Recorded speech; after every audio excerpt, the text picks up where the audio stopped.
a far longer track record of the Chiefs laying huge numbers and not covering them with Mahomes than anything on the contrary.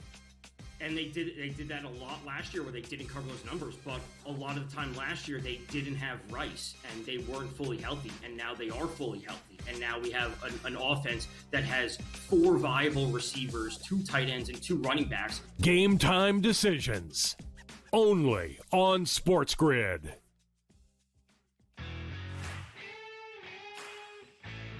They didn't panic. They played like a championship team. They came back and destroyed them, probably cost Brian Kelly his job at least a week earlier than it might have happened before.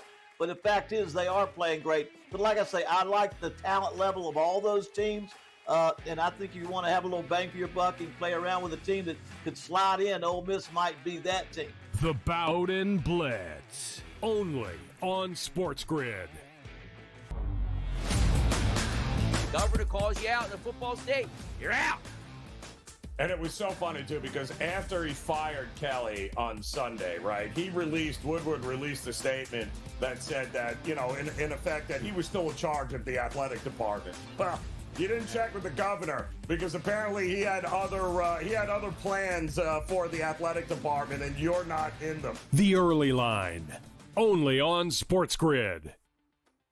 Football contest season is back, and so is the Las Vegas Football Contest Show. Season 2, the sharpest football contest show in the land. Focusing on all 3 Circus Sports contests and the Westgate Superbook Super Contest, we handicap the games and release our contest picks every week of the season. Featuring Super Contest champions Brady Cannon, James Salinas, and former NFL player Mike Pritchard, all team will have you prepared this season like none other. Check us out every weekend right here on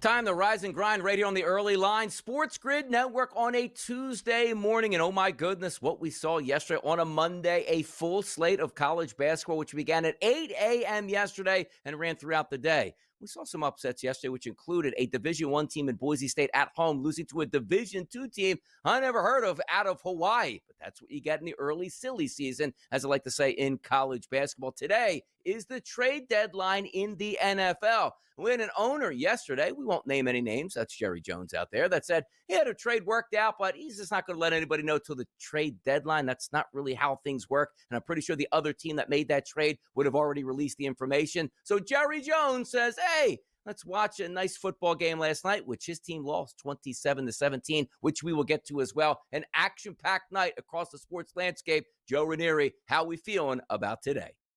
I am excited, Donnie. Wall-to-wall college basketball yesterday, NBA excitement. Of course, we had a little football, and we have more football tonight, Donnie, as college football doesn't allow us to rest at all. So we got a lot going on here today to get to. No rest, people. That's what we do. You wake up, you rise and grind, you watch the SportsGrid Network, you get your information, and also you get Caffeinated Joe, the latest topic today. What is it, Joe? All right, Donnie. So today we have to talk about the single biggest, most hypocritical joke in all of professional sports. It's called the Baseball Hall of Fame. So the news comes out yesterday that, in fact, now Barry Bonds and Roger Clemens are once again up for nomination, this time on something called the Contemporary Baseball Era Ballot. And this is a committee that I guess is supposed to reevaluate the cases of guys who the regular sports writers, the beat writers, those grudge-holding idiots who were too arrogant to vote for 2 of the greatest players of their generation ever to play, for 10 straight years, Donnie. And I have one simple question. What in the hell is there to evaluate? You've got to be kidding me here. We're talking about Barry Bonds, the greatest home run hitter in the history of the sport, the only man to win 7 MVP awards, and we're talking about Roger Clemens, the most dominant, intimidating pitcher of his generation, the only man to win 7 Cy Young awards. Oh, yeah, and they're not in. Why? Well, because a bunch of writers with a deadline and a moral high horse didn't like them. And because they were linked to steroid use during an era, Donnie, in which 90% of the damn league was juiced to the gills. Oh, yeah, by the way, Major League Baseball was looking the other way because it was trying to save its sport. Let's get one fact straight. Neither Barry Bonds nor Roger Clemens ever failed a single solitary drug test. Never proven. But that doesn't matter to the morality police, known as the sports writers here. It is a joke. The Hall of Fame is not a popularity contest. It's not a church. It's not a museum. Its single job is to tell the story of the sport. You know who's in the Hall of Fame, right? Ty Cobb. By all accounts, one of the nastiest human beings to ever walk the planet, but he's in. Why? Well, because he was one of the greatest players to ever play the game of baseball. You cannot tell the story of baseball in the 90s and the 2000s without Barry Bonds and Roger Clemens in it. It's simply impossible. So stop with the grudge. Stop with the grandstanding. Put the two greatest players of their generation in the damn Hall of Fame where they belong. And while you're at it, for the love of God, Donnie, put Pete Rose in too. This is not hard, folks. Donnie, please stop the insanity. Yeah, it is insane at this point. Also, you know what I love too? The Hall of Fame. I understand at times the NFL Hall of Fame, the NBA Hall of Fame, or the Basketball Hall of Fame is a joke. I mean, if you made, like, if I probably would have got one shot up in a D3 game, I probably could have made it because everybody gets in. But understand this, like, Don Madden was a very good baseball player. He was first eligible for the ballot in 2001. And it says there on that ballot, he got 28% of the vote, which was his peak. 75% is needed to get election into the Hall of Fame. He didn't get that. So we're led to believe that for 20 plus years, close to 25 years, he wasn't good enough for the Hall of Fame. And yet now he's up on, again, this contemporary era ballot, which he can get in. Understand this. The Hall of Fame is something, and as Joe pointed out, when you think about a player, Barry Bonds, Hall of Fame talent, yep. Pete Rose, Hall of Fame talent, yep.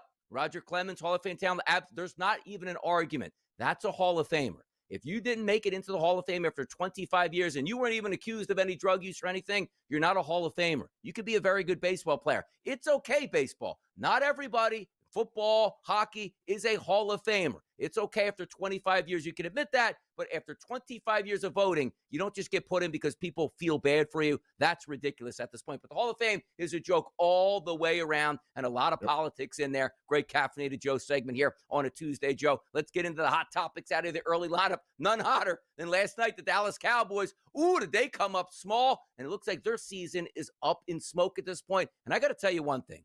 That game final, 27-17, the Cardinals clearly were the better team all night long. But Jerry Jones taking the microphone yesterday and announcing he has a trade for a player that's going to help his team, but he's not going to let anybody know until the trade deadline actually happens. And he tried to explain on live air, like, that's the way it goes. He doesn't have to announce it because the deadline is tomorrow.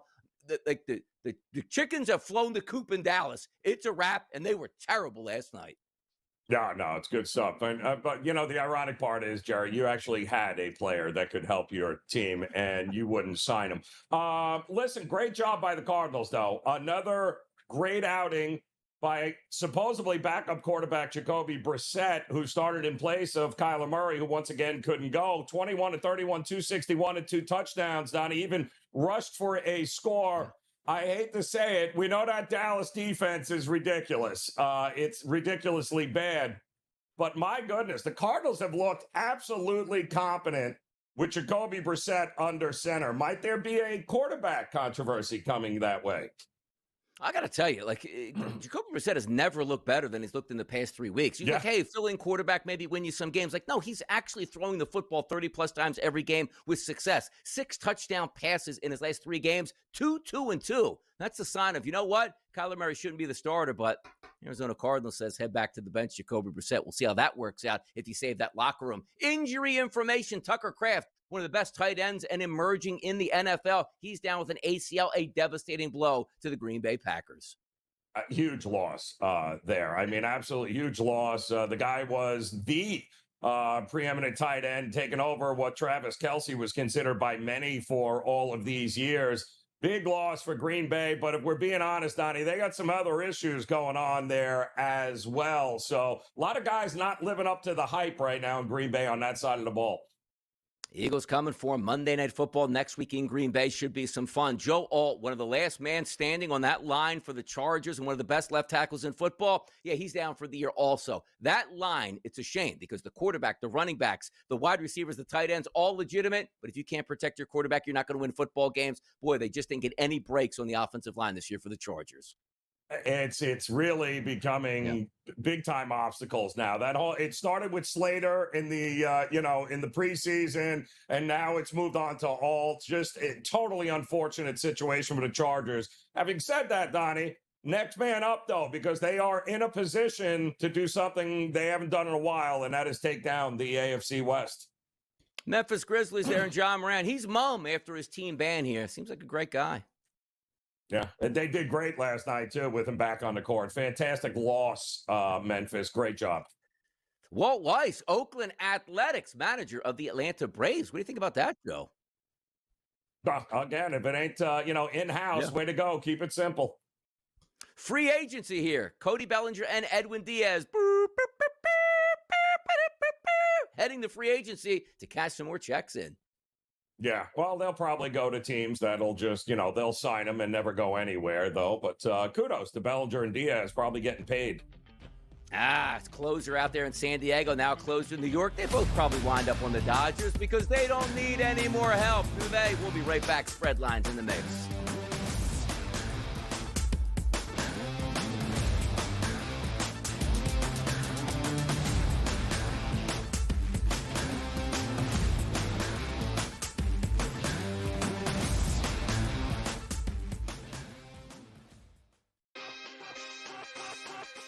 What have the Jays done all season long? And you've seen it, Kat, as a fan of the AL East. They get murdered or lose a heartbreaking game and come back and punch you in the face. They're not. It's what, like the old Jays team used to fold, and that's what I used to hate about them. These guys are different. They're like guys you go to war with. It's like, man, you're my buddy. Like, let's go. Like, their clubhouse dynamic, I've never seen a Blue Jay team where everyone gets along. Game time decisions. Only on SportsGrid. Apparently, he's a pretty darn good defensive coordinator. The 49ers are decimated by injury. This guy's doing it again. Wade Phillips, Norv Turner, all these guys, there's a lot of great coordinators out there. I'm not so sure Mike McDaniel isn't a real good coordinator, a run game coordinator, a quarterback coach with the 49ers during some Super Bowl years. Maybe he's just not built to be a head coach.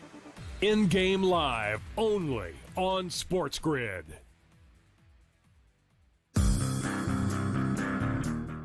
I think a divorce is coming. I don't think LeBron finishes the year with the LA Lakers. And the trump card he tried to play has backfired on him big time. And I'm here for all the smoke. I got my marshmallows. I got my skewers. I got the fireplace. I'm going to sit back, kicking my feet, and watch the LA dysfunction play out in real time. The Craig Carton Show. Only on SportsGrid. Governor calls you out in the football state. You're out.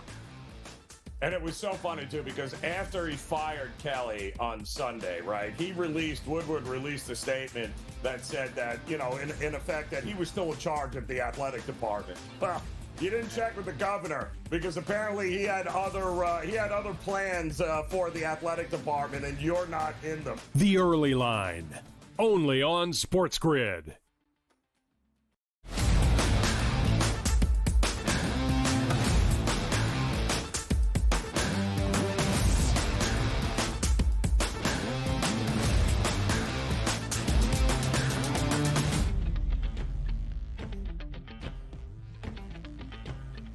Time for some spread lines here on the Early Line on the SportsGrid Network. It's Donnie Rightside and it's Joe Ranier. I don't know if the spread lines will include Occidental versus San Diego tonight, Cal Poly Humboldt at Santa Clara, Arkansas Baptist at Little Rock. How about the U.S. Merchant Marine at Sacred Heart tonight? Maybe we'll find some of those winners in those environments. But tonight, Joe, we got some college football, and that's UMass taking on Akron in Akron. Line opened up at 9.5. Seeing some 9.5 still in the marketplace, but mostly 10s, and a total up from the look-ahead line at 46.5 or so to 49.5 across the board. Akron and UMass. What's that spread line tonight for you, Joe? Well, Donnie, the reason I'm including this is A, we have Tuesday night football, but B, this has the chance to be the single worst football game played in the history of football here tonight. And the best part about this is UMass is a hot dumpster fire. Akron has been college football's hot dumpster fire for quite some time now, and yet Akron is an 11-point favorite here, Donnie. They have not been an 11-point favorite or greater since 2017. You gotta be kidding me here. By the way, they're not very good anyway. Neither of these offenses are good. The defenses are atrocious. The only way to look at this game is, without throwing up, is by betting the total, Donnie. I know this. Both offenses not good, but against both of these defenses, there might be some success here tonight. As crazy as it is, this is going to be terrible, but Akron is the better team, and we're going to likely get a whole lot of points here. It's action, people, where you get a lot of action on the field, but not a lot of people in the stands, and a lot of people still betting midweek at this point, and away we go, which includes tomorrow night. We'll still have some more action during the week. That's Northern Illinois taking on Toledo. This line opened up around 13.5, but most of the outlets now, Joe, 14.5 or higher. A total at 42.5. Very un-Maction-like at that point, expecting defense. Toledo is at home, a 2-touchdown favorite over Northern Illinois. What gives tomorrow, and what's that spread line? Well, this is an interesting spread, right? Why such a big spread, Donnie, and such a low total, right? That's a question here. I mean, Northern Illinois, known for having obviously a pretty good defense there in the MAC, but this is one of the worst offenses in the country right now here. I mean, they are bad, but Toledo has this for a number, Donnie. Toledo has now lost 17 times outright as a favorite since 2021. 12 of those, they have been a favorite of at least 7 points. That is number one in the nation for futility there. I don't understand why this line is where it is at, especially given that total. Yeah, no way I can trust, as bad as Northern Illinois' offense is, no way I trust Toledo laying 2 touchdowns in this spot. How about that? Let's flip it over to a little bit of NFL action. And Week 10 is on deck with Thursday Night Football from Denver. It's Las Vegas, not a very good team. We'll see if they make any moves today at the trade deadline. Taking on the Denver Broncos, fresh off a victory on the road against the Houston Texans. This line, Joe, opened up at 9.5. Hasn't moved all that much, but a lot of outlets are actually showing 9s across the board and a low total, 42.5 to 41.5, depending on where you're shopping at. The Denver Broncos, one of the best records in the NFL, taking on the lowly Raiders. What's your spread line for this game Thursday night? It feels like the season it can't get over fast enough for the Raiders, right? I mean, that 2-point attempt that failed in overtime, I mean, that was just absolutely ridiculous. And yet, you know, here we go. We've got the Raiders going on the road in a division rivalry against Denver in this spot here. This line is just going to keep moving, Donnie, I think here. I mean, you do see some 8.5s. There was some early pushback on Denver, and I think because the Denver on a short week, a lot of people feel like this is a mirage. Like they've been winning a lot of games by the skin of their teeth, and they might get caught, and maybe this is the week they get caught. But I think this is all a fake move. You see 8.5s out right now. I think this thing goes to double digits before kick. No way I'm betting against the defense of Denver at home in this spot. That's the only way I would look here. Yeah, pretty clear discrepancy on who has the better defense in this game between Denver and Las Vegas. And also, let's just see if we get some big moves there. Maybe Mr. Max Crosby is on the move. You never know at this point, but the deadline comes up today. More NFL talk. How about a 9:30 a.m. start on Sunday? Atlanta and Indianapolis. Now, Indy favored by 5.5 to 6, depending where you're shopping at, in a total of 48.5. Atlanta was game last week. Played a pretty good New England team. Actually got the cover. Not able to come up with the win. Why? Field goal kickers got to make extra points to keep you in that game. And the Indianapolis Colts showed their first signs of some damage this past weekend, where Daniel Jones looked like he reverted back. Is it a bounce-back scenario for the Colts, or it's overseas and it's anybody's game? What's your spread line here, Joe? Look ahead line, Donnie, last week was Colts -7. So we've now dipped below that key number, of course, with the loss to the Steelers. That's now 2 27-20 road losses for the Indianapolis Colts. And Atlanta lost, I thought, but they played well enough to win that game against the Patriots with Michael Penix back under center. I think the market is moving against Danny Dimes and company because that was the version a lot of people were expecting and thought was going to show up at some point. So I think the Colts, this line is going to keep going towards Atlanta. I think if it drops another point and a half here, Donnie, it might get down to 4.5. Either which way, I think the Colts are the right side in here. I do not trust this Atlanta team with Michael Penix just yet. See if they bounce back this weekend. NCAA basketball tonight. The game of the night, it's Texas taking on Duke from Charlotte, North Carolina, and the Spectrum Center. You take a look at the side in this one, open up at 8.5. Not a lot of movement, Joe. Still 8.5 to your heavy ticket count here. I'm seeing 65% of the tickets on Duke in a total. Hefty at 153.5. College basketball tonight. Duke, Texas. Spread line is what? Been all Duke money, Donnie. Opened up 6.5. Yeah. It's already up to 8.5. Duke, of course, returning a couple of players from last year, but Cameron Boozer is the prize, recruit this year that's going to lead Duke. On the other side, Texas, Sean Miller, coming from Xavier, is the new era in Texas Longhorn basketball, and he's got some really good players and some lot of experience. So I think this is too many points, Donnie. I like Texas to stay within the number. With too many points, 3.5 points Dallas was given to Arizona last night. Let's hit that game and so much more next.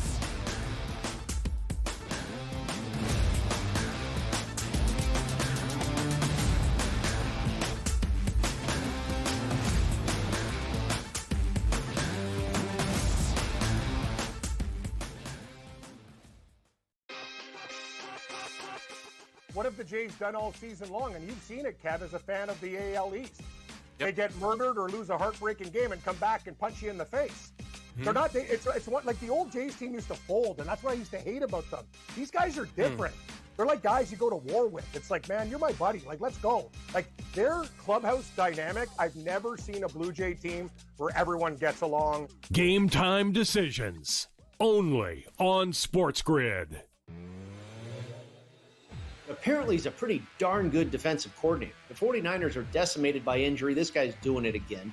Wade Phillips, Norv Turner, all these guys, there's a lot of great coordinators out there. I'm not so sure Mike McDaniel isn't a real good coordinator, a run game coordinator, a quarterback coach with the 49ers during some Super Bowl years. Maybe he's just not built to be a head coach. In-game live, only on SportsGrid.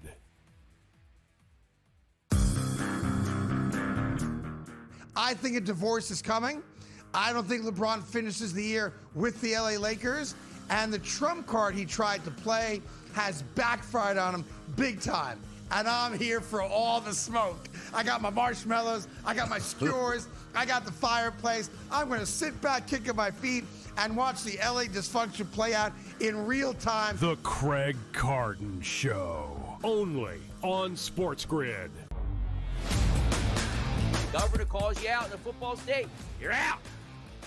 And it was so funny, too, because after he fired Kelly on Sunday, right, Woodward released a statement that said that, in effect, that he was still in charge of the athletic department. Well, you didn't check with the governor because apparently he had other plans for the athletic department, and you're not in them. The Early Line, only on SportsGrid.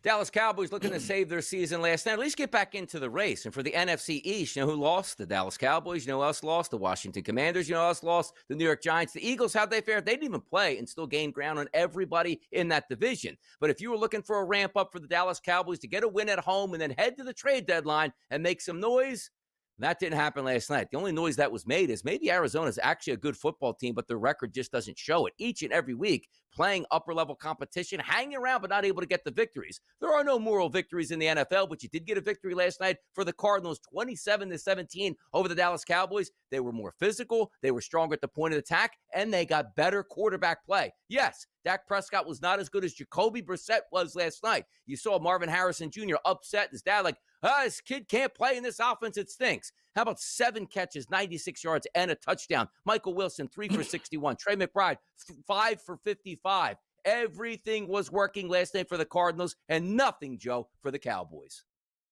No, it's not. And, coming out of the bye, and this was our, our buy best bet last night, Donnie, and I loved them on the money line because I thought they were a live dog here. Why? Well, that defense of Dallas, if you guys haven't seen it, I mean, the entire secondary are backups. Even some of those backups are hurt.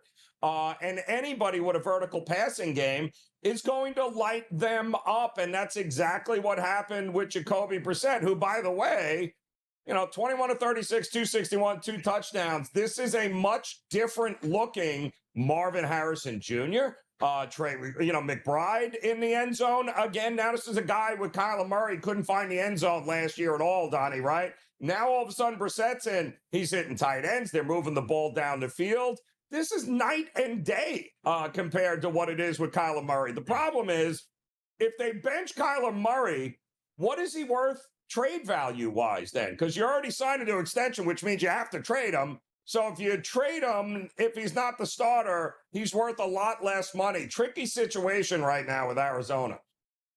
Yeah, it is a tricky situation. But you know what else also helped yesterday? Walter Nolan III, their first-round draft pick defensive lineman, came back. He was sensational last night. Multiple pressures, a sack, some big stops with tackle for losses here. That was really good. It's almost like they're starting to build a little bit where you did get upended a bit by some of those games where you possibly could have won for the Cardinals, and you didn't. And it is a really tough division they play in. But they were game last night. And everybody on the Dallas Cowboys there, that threes got pushed to 3.5. The Cardinals were the better team. That was no fluke. 17-7 at the break. And then in the second half, and also some questionable decisions made by head coach Brian Schottenheimer. You're down multiple scores there. You got to get a field goal. You go for it. I understand sometimes that you just want to say to yourself, we got to be aggressive at every moment we have. But Dak Prescott took a couple monster sacks in the first half and second half inside the red zone on plays that he couldn't take any sacks on, and there were no points. Case in point, first drive of the game, you get down to the red zone. Hey, it doesn't work out. You take a sack. The football goes back over to Arizona. Then late in the second half at that point, took another big sack in the red zone. They just weren't connecting yesterday, which is something they haven't done. And also understand this. This is now 2 straight games. You have no touchdown passes to get blown out by the Broncos and 1 touchdown pass last game against Arizona. That vaunted offense for the Cowboys just isn't clicking.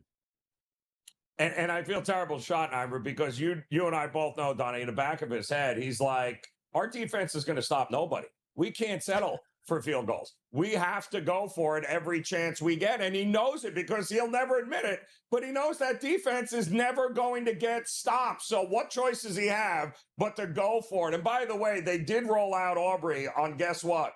A 68-yard field goal before the half, Donnie, and he missed it wide right. Plenty of leg, but did not get it there, which would have tied, of course, Cam Little the day before.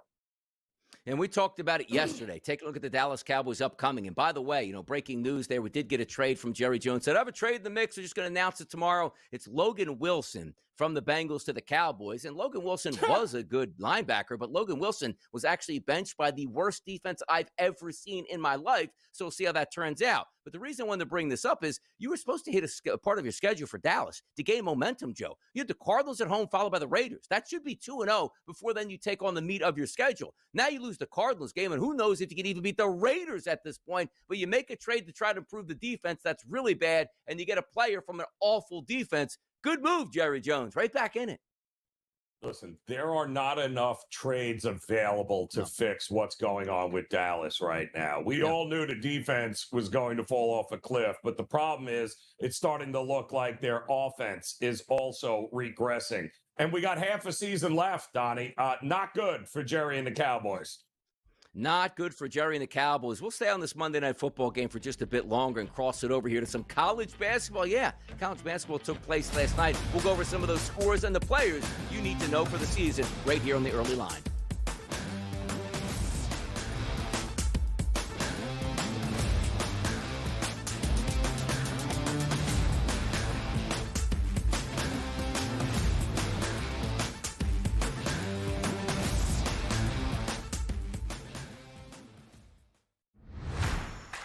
they got to go win and execute, and they can't be inconsistent. And that's the thing. It's like Ohio State, Indiana, Oregon really consistent. And then who is that fourth question mark? And there's been inconsistencies throughout. Hey, Michigan goes out to the West Coast and gets manhandled, and then they come back and then they win. Like, who's the consistent one that is the fourth? The Bobby Carpenter Show, only on SportsGrid. Listen, never understood a word he said, but it doesn't matter because he was able to walk into living rooms and get kids to sign. It's a little different situation with the NIL now, but the reality is he represents Louisiana. He is Mr. Louisiana. You should have never fired him to begin with in this spot. So, yeah, I hope they do reconsider and bring him back. The Early Line, only on SportsGrid. There's a far longer track record of the Chiefs laying huge numbers and not covering them with Mahomes than anything on the contrary. And they did that a lot last year where they didn't cover those numbers, but a lot of the time last year they didn't have Rice and they weren't fully healthy, and now they are fully healthy. And now we have an offense that has 4 viable receivers, 2 tight ends, and 2 running backs. Game time decisions, only on SportsGrid.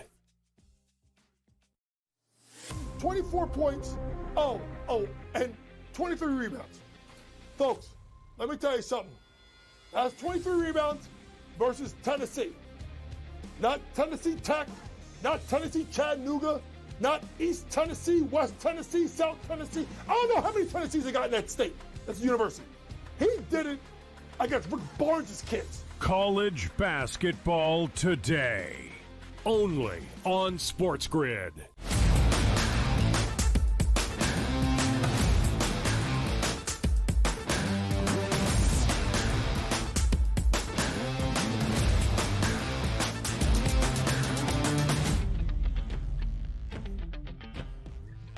What to do with those Dallas Cowboys? The season was ominous from the start. Why? Because you take a look at one of the best players in the NFL on the defensive side of the ball, Micah Parsons, and you fight with him all year and you say, I don't want to talk to your agent. We have a deal worked out. Leave your agent out of this. And the player goes like, no, my agent's going to negotiate. And he winds up getting himself one of the biggest contracts in NFL history in Green Bay. And Green Bay did lose on Sunday, but Micah Parsons looks like he's going to be a force on the Packers, and there'll be somebody to contend within the playoffs. And Jerry Jones is like, hey, man, we gave up Micah Parsons, but did you know we got Kenny Clark back? We think he's absolutely fantastic. Well, the Dallas defense is atrocious at this point. The Dallas team is now under 500, but they have an owner that was on Monday Night Football telling us, I got a trade that I made here. I'll announce it tomorrow. But the bigger story tonight is, hey, Gary Bettman is with me. We're going to play a hockey game here coming up soon. How exciting is that? Sometimes I look at the Dallas Cowboy fans and I say to myself, I will never feel bad for you because most of you are all bandwagoners outside the state of Dallas,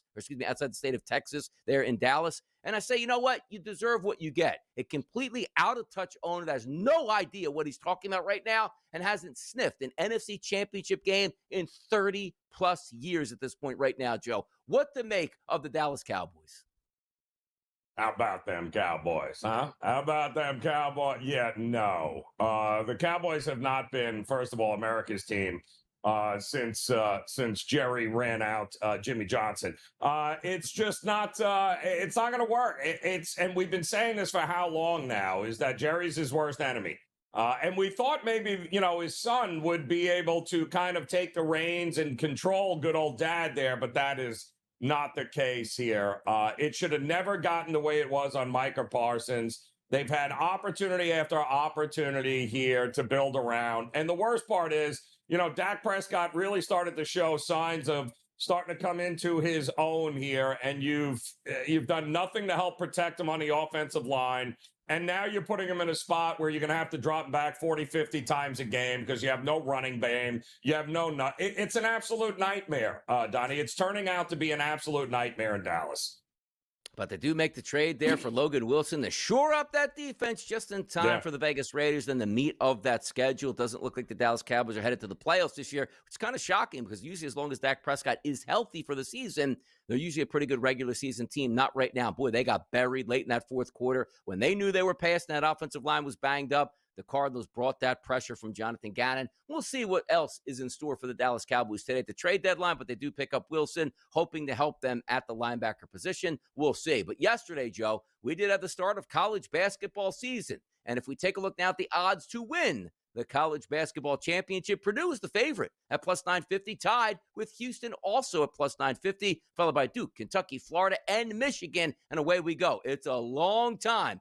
Wins right now, losses right now. Who's going to be playing better by February, March? Those are the keys to the season, Joe. Yeah, it's funny. I mean, Purdue is up at the top there because they're bringing back 3 seniors, including one of the leading scorers in the country. But so does everyone else. I mean, Houston has got a few key pieces back. We just watched Florida last night, who brought their entire front court back in the fold and killed it in the transfer portal, and that didn't stop them from losing here. So UConn's got some nice pieces.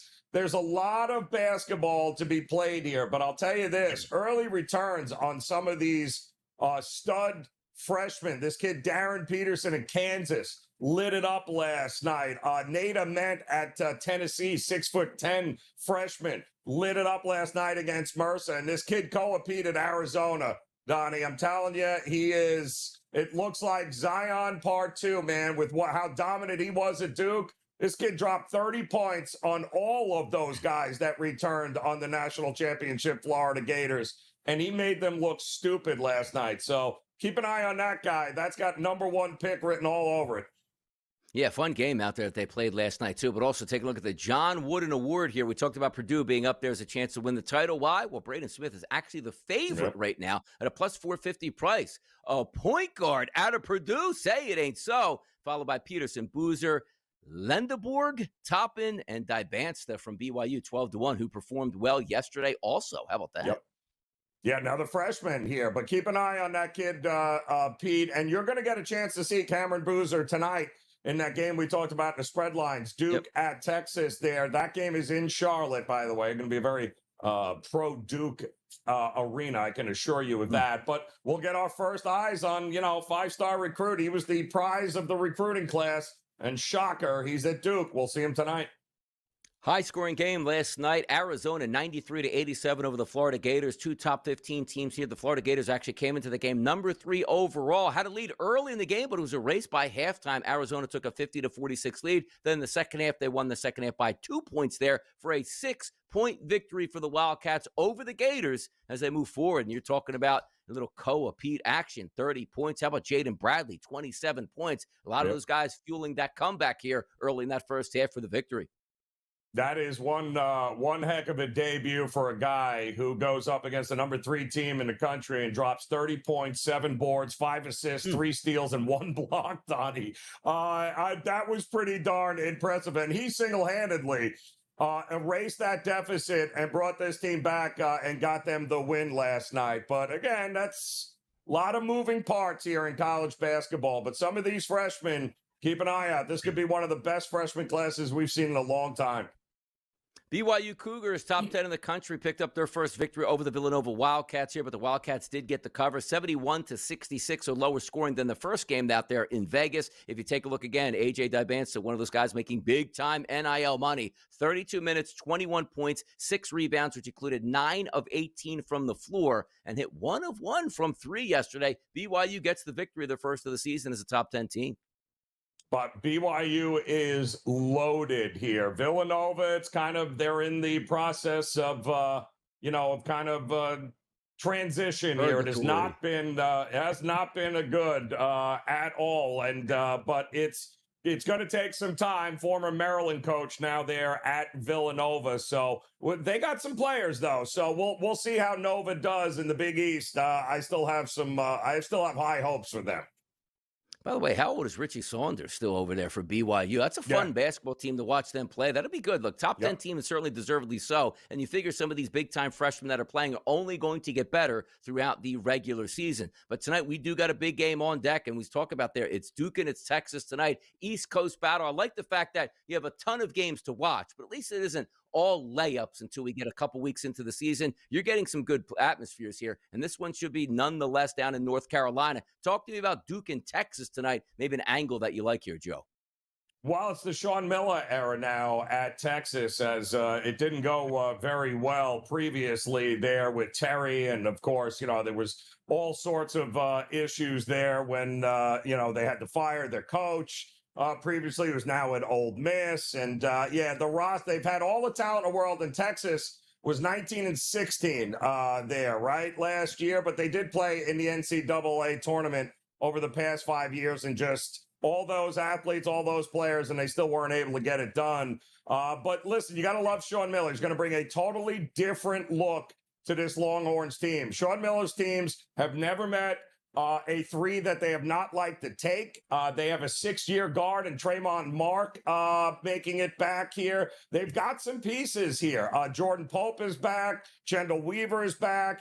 Everyone's going to love Duke. Duke is going to be with Cameron Boozer. They are going to be the public darling every game, Donnie. But I think maybe this one's getting a little out of hand because Sean Miller and the experience that he has there, plus some of the guys he brought from Xavier, I think they're going to be able to go toe-to-toe with Duke here. How about this? Prop bet listed for Cameron Boozer tonight at 19.5 points, Joe. If you were a betting man, which you are, which way would you probably lean? Over or under to get to that 20-point marker? Knowing Sean Miller and the style he likes to play, there are going to be a lot of possessions here. So that kid's going to have plenty enough time and plenty enough opportunities to get over that number here tonight. College basketball certainly rolling along, but also the association. What gives tonight? We'll take a look at the card and much more here as we roll on a Tuesday morning edition of the Early Line right here on the SportsGrid Network.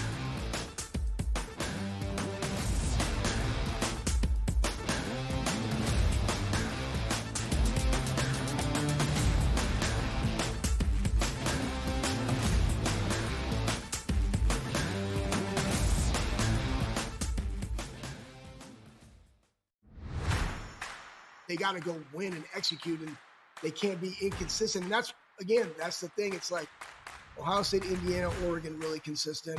And then who is that fourth question mark? And there's been inconsistencies throughout. Hey, Michigan goes out to the West Coast and gets manhandled, and then they come back and then they win. Like, who's the consistent one that is the fourth? The Bobby Carpenter Show, only on SportsGrid. Listen, never understood a word he said, but it doesn't matter because he was able to walk into living rooms and get kids to sign. It's a little different situation with the NIL now, but the reality is he represents Louisiana. He is Mr. Louisiana. What better? You should have never fired him to begin with in this spot. So, I hope they do reconsider and bring him back. The Early Line, only on SportsGrid. There's a far longer track record of the Chiefs laying huge numbers and not covering them with Mahomes than anything on the contrary.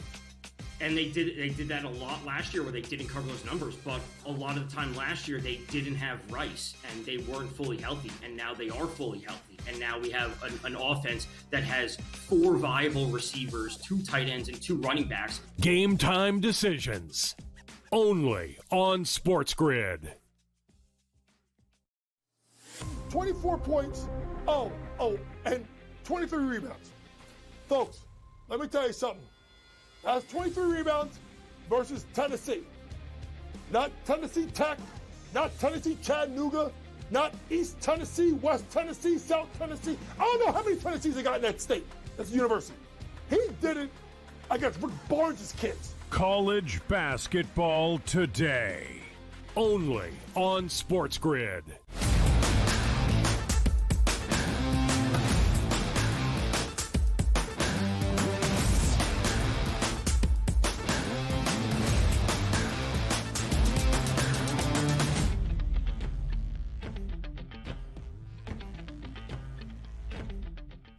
Right back at it tonight in the association. Did you enjoy last night? You had a little buzzer beater by Giannis Antetokounmpo at Indiana. Some booing going on. Giannis picks up the victory, but not the cover. And tonight we got even more action. We're going to start out on the West Coast, Joe, an 11 p.m. start tonight.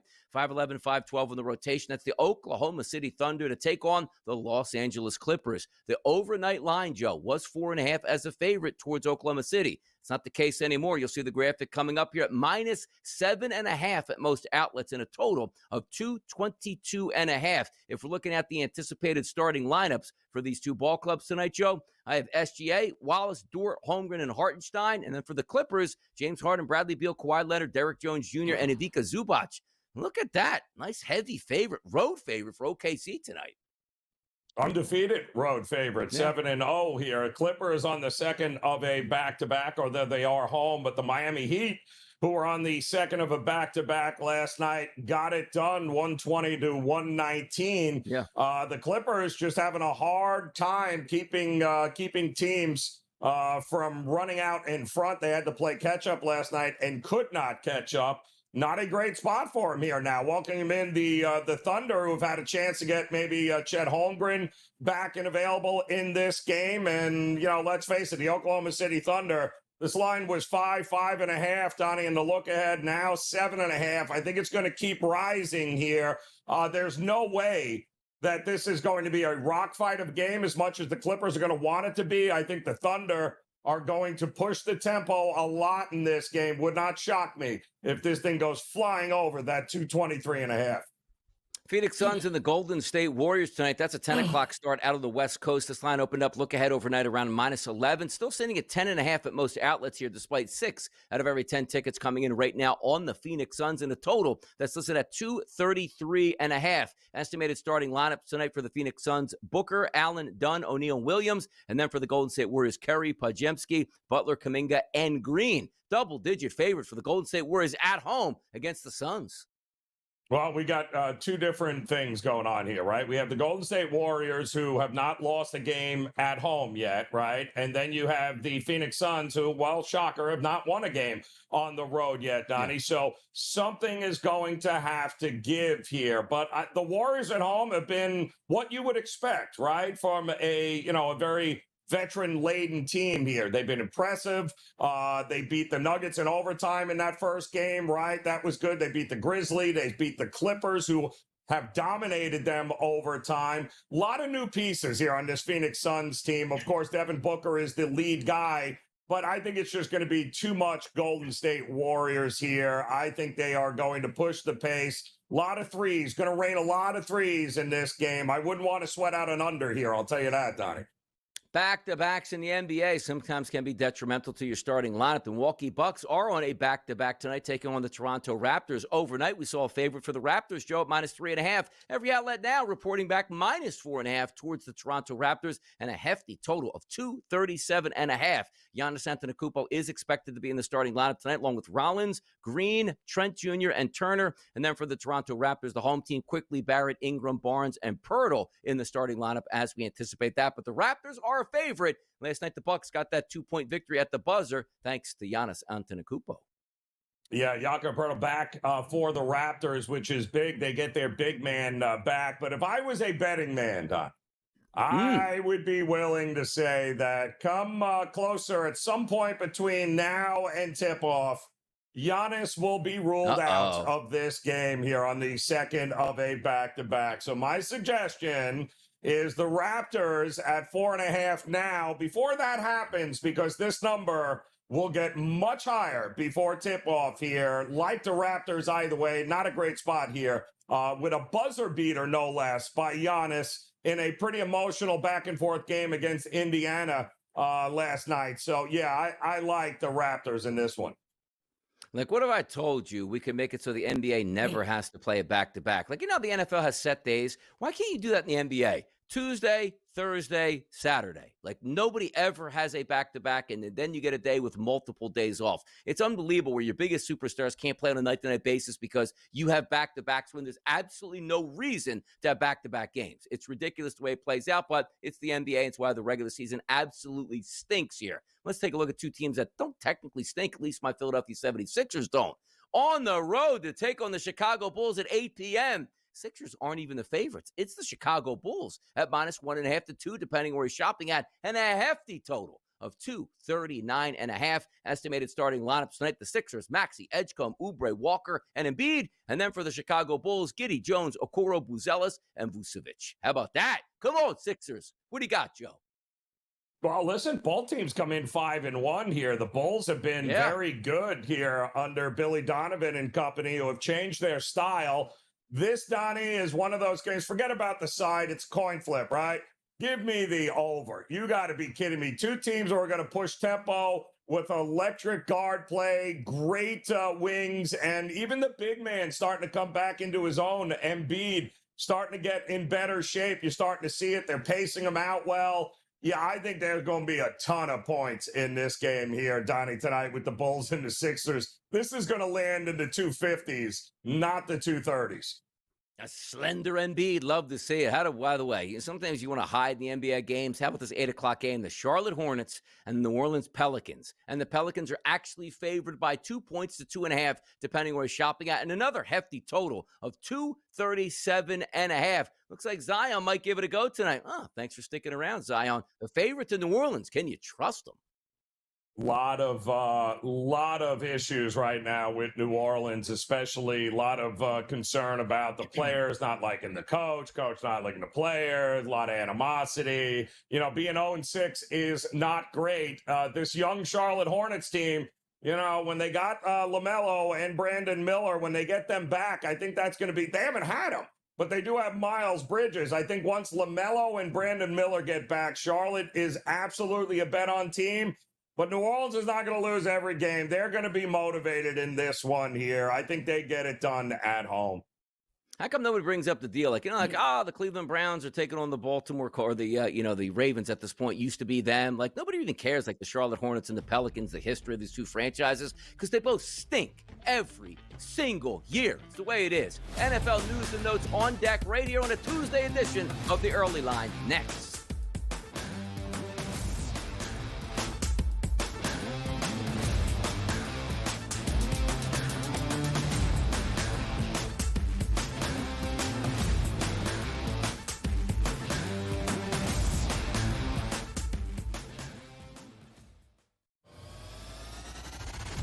You see this team, and they're talking about A.J. Brown still.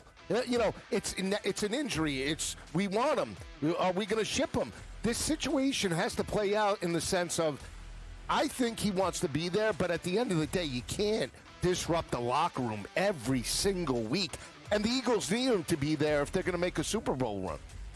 Pro Football Today, only on SportsGrid. The playoff matchups for Asher Genty are not great. We start to look ahead. I know it's early, but it's not that early. So Genty, I think, is still a better long-term guy than is maybe a redraft situation, especially with the schedule maps out. But I don't see a lot of games where he's potentially in a situation where the Raiders are ahead and running the football a ton, if you know what I mean. It's kind of tough out there for the Las Vegas Raiders. Fantasy Sports Today, only on SportsGrid. Are they chanting? Is it over? Does They'll he accept be gone the by resignation? halftime. No, are they chanting fire? Probably. Kelly, yeah, clap, clap, it would clap, be. It would be warranted. It would be. I mean, you won a national championship in 2019. You're getting top 5, top 10 recruiting classes each and every year. You had the quarterback back to back to back to back. How many more chances are you going to get? I mean, really, what are we doing here? SportsGrid's College Football Today. One playoff win, and it's been a train wreck in every other year. But if we all agree that he was right in how he handicapped the quarterback talent coming out of that draft, and they got the right guy, and I think we all do agree on that, then what's the benefit of bringing a totally new voice into the room to now be the coach of Jackson Dart? The Craig Carden Show, only on SportsGrid.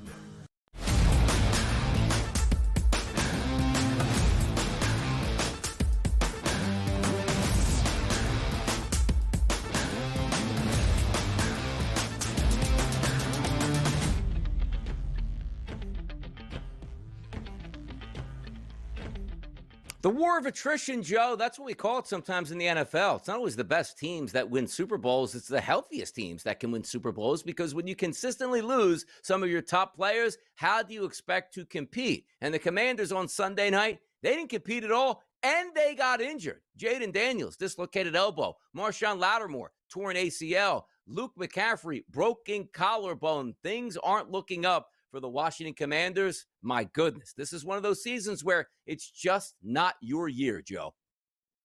Yeah, it's so funny, too, because I think we started to hear yesterday that, maybe it wasn't dislocated and maybe now he's not finished he's finished for the year. This season is done. Like, you're just not coming back from this. Sometimes the injury bug, Donnie, we saw it happen to the 49ers last year. It is what it is. It happens, but I would not be rolling him out there. I am still scratching my head with the fact that he was in the fourth quarter, trailing 38-7, and you still had him in the game, which is when he ended up getting hurt. So I don't get it. To me, whether it's dislocated or not, just keep him out. Next year's another year. Chalk it up and move on. Exactly. Like, Dan Quinn's not going to get fired. So it's up to the organization to understand the task at hand, to not win football games, to get the highest draft pick you can and come back next year healthy, rejuvenated, and with a really good football player that you can add to the mix. But so many coaches and teams mess this up, and hey, man, what a big win it was in week 16. No, it wasn't. You went from number 3 draft pick down to number 9. Congratulations on that big victory there. We'll see how the Commanders play it out. But the word is he could come back. But as Joe points out, for who, for what? What are you bringing the guy back for? To maybe get a win in the final 2 games of the season? Don't do it. Don't risk it here. But also, here's Dan Quinn talking about the injury situation and what actually happened. Get rolling. I know many of you have been asking about the thought process of Jaden being in the game in that situation. I get that. I've been thinking about it, honestly, nonstop too. And, for me, the answer is, man, I missed it. But I would, I'll fill you in on my thought process. At the start of the fourth quarter, I guess it was probably like 12 and a half minutes left in the game. And that was going to be the last drive for a couple of guys, Jaden and Zach and Debo and LT. And so we weren't going to have any read run plays, and meaning no carries, for the quarterback on a run. And honestly, man, that's where I missed it. Of course, he could scramble. It's Jaden. It's what he's special at. And that is 100% that's on me. And I also said last night in the presser to our fans that, man, did we miss our mark as a team. And with that performance, we need to fix it. They created an awesome environment, at the stadium for the game, and that fix needs to be done now. So. Going to go back to Daniel Snyder as their owner now with how bad things are in Washington? What do you think? Well, at least he owned it. You know what I mean, Donnie? No excuses. Like, I missed it. I'll give him props for that. Absolutely. You own it there. But I'm wondering, really, does he really care?